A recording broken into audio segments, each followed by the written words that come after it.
So we're on our way. It is still dark 30 outside. Moon is full and bright. And no wind. No wind, which is rare.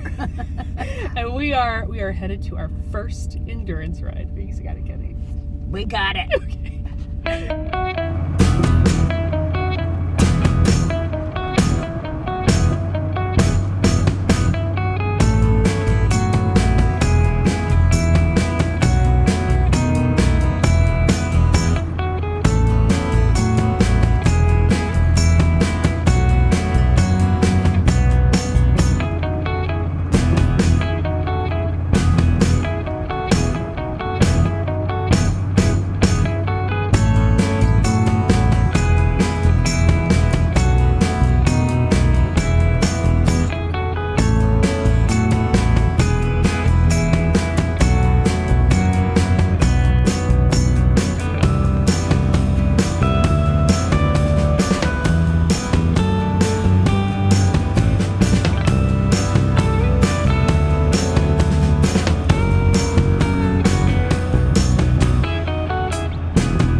So, I wondered for a long time, as a teen and as an adult, what is an endurance ride? As a trail rider, I was aware of the sport. I'd seen Hidalgo, I'd encountered pictures and articles, but I didn't know how to get involved in it. Now that I'm older, and the internet has made some information more accessible, my friend Kathy and I found out that T.E.R.A, the Texas Endurance Riders Association, was going to be holding an endurance ride at one of our favorite riding locales. We figured we'd give it a shot and find out more about the sport. This video will be all about what we learned and what our experience was like. Hopefully, I'll also be able to answer some of the questions that you have harbored as well. Obviously, the first thing you'll need to do is find an event that's happening near you. The easiest way to do this is to do an internet search. I highly recommend finding a ride and signing up for one that has an introduction or intro ride on the docket. These rides are usually shorter and are geared specifically for horses and riders that are new to the sport. Once you've arrived at the event, find the registration desk, check in, and speak to the event organizers. They will often be quite happy to answer any questions that you might have. Just got our maps and our vet cards from the trail organizers. We had our quick explanation of how to read the maps. When we're out on trail, we personally are going to be following the blue flags. And whenever we see 3 blue flags, it's going to indicate a turn. Flags will always be on your right unless it is signaling a turn to your left.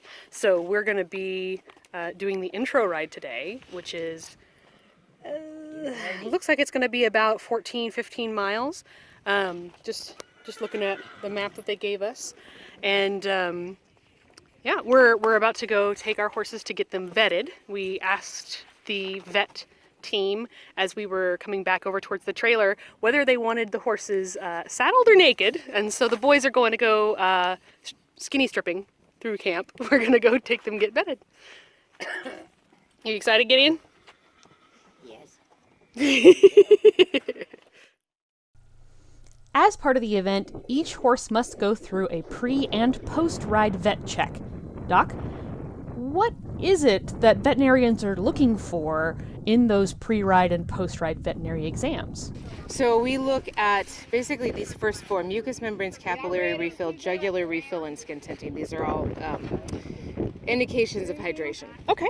So yeah, mucous membranes basically means color and feel, and that's what when I run my thumb over the gum line, that's what I'm looking at. And then capillary refill is when we push on the gums and we look and we see how fast Make they sure it pink comes again. back to pink. Okay. Jugular refill, we just kind of run our fingers down the jugular groove, hold off for a minute, make sure it pops up, and then goes back down when we release. And then skin tenting is where we're pulling that bit of skin in front of the shoulder, and we want it to spring back. Got it. Gut sounds are also kind of an indication of hydration, but they're really variable. So we listen to all four quadrants, or at least I listened to all four quadrants. Natalie did too. So we listen to all four quadrants and just kind of see where things are. If they're A's or A minuses, it's no big deal. Usually what we see is that like all horses either are really good or really quiet. Yeah. So don't put a lot of stock in that, but if there's no gut sounds, that's a big deal. Well, yes, because that means something's very wrong. Nothing's happening, Yeah. right? Anal tone is just, they should have a nice tight pucker. Yeah. Yes. Okay. And if it's all loose, then metabolically we've got issues. Yes. And that's not a good thing. So muscle tone is something that we're pretty critical of around here because there's so much up and down that a lot of these horses start to get really tight. So we're looking at that. So tightness and looseness of the muscles.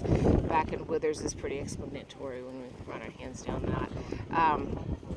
Cat galls and wounds that's usually about, I mean, a lot of this is just make sure that horses aren't starting with things, and if they are, we need to make sure we know about it and indicate that. And obviously we don't want horses getting hurt on the trail. Yeah. So attitude, impulsion, and gait are what we're kind of looking at when you do your trot out. Okay. And that's a little hard with your horses because they're not real excited about trotting out in hand. Yeah. So if you do decide you want to do a lot of endurance racing, that's something that you need to work on. Because that's really important. Being able to trot them out, trot them back. The T.E.R.A is part of that.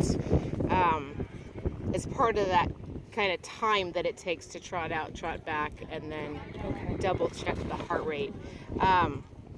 So all three of those things are fairly self-explanatory. Gait is just whether they're sound or not. Impulsion is how eager they are to move. And attitude is like, are they bright and aware of their surroundings, or are they depressed, dull, not really wanting to participate? And then overall impression is just kind of what we think. And then cardiac recovery index, that should be 44 and 48 rather than 11 and 12 because we want beats per minute. But basically what this is telling us is what your heart rate was before you jogged out, and then what your heart rate was a minute after you started the jog out. Okay. And this number actually should be lower than this one because a lot of times when you trot them out, you kind of work everything out. You work the jitters out and they come back and they're calmer and they feel better. If they come back and a minute later it's up, and this is not a significant elevation, and these are good. These are good. Heart rates are nice and low. Yeah. So that's not a statistically significant difference there. But if it goes from like 52 to 64 or something like that, then we get really worried about that horse having some kind of a metabolic issue because they're just not recovering like they should be, and every time you trot them out it just gets a little bit worse. Yes. So, Okay. Yeah.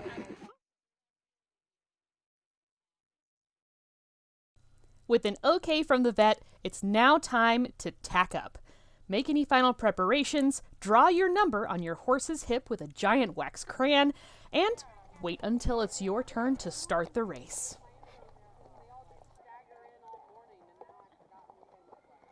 All right, buddy. Y'all have a good ride. Thank you.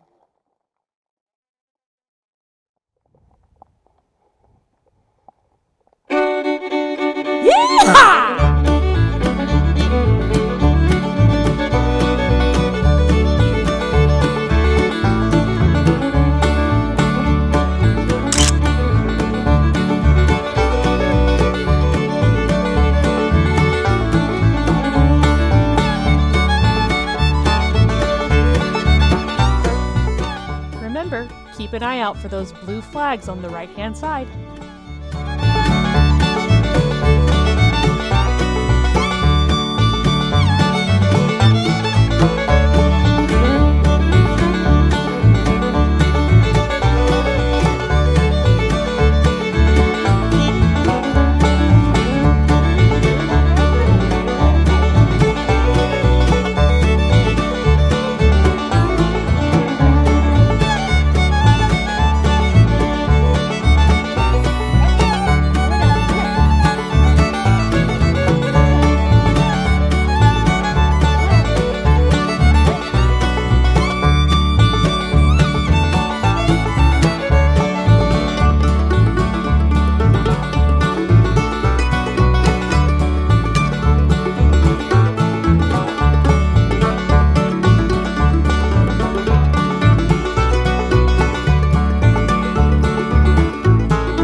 Water and snack stations are spread out all over the course at regular intervals.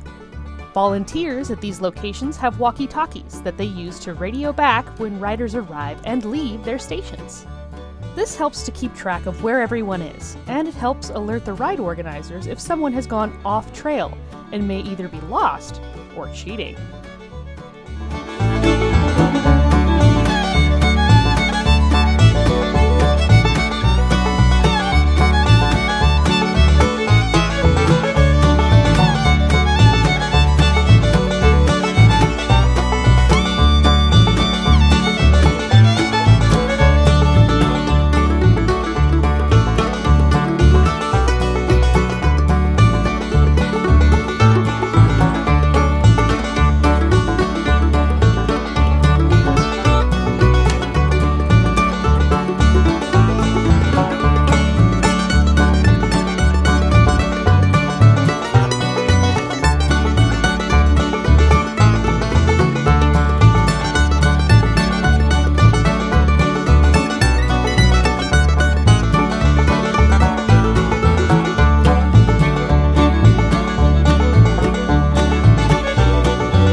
Not always be trotting, and you may not always be the only ones on that particular stretch of trail. When you encounter other riders, move to the right-hand side so that they can pass on your left.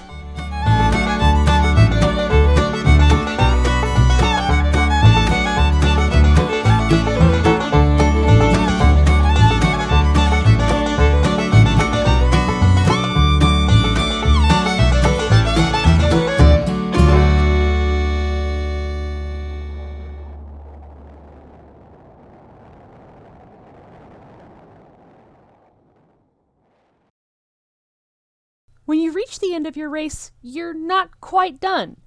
In order for your official end time to be counted, your horse must come back to a resting heart rate, and you have to clear another vet examination.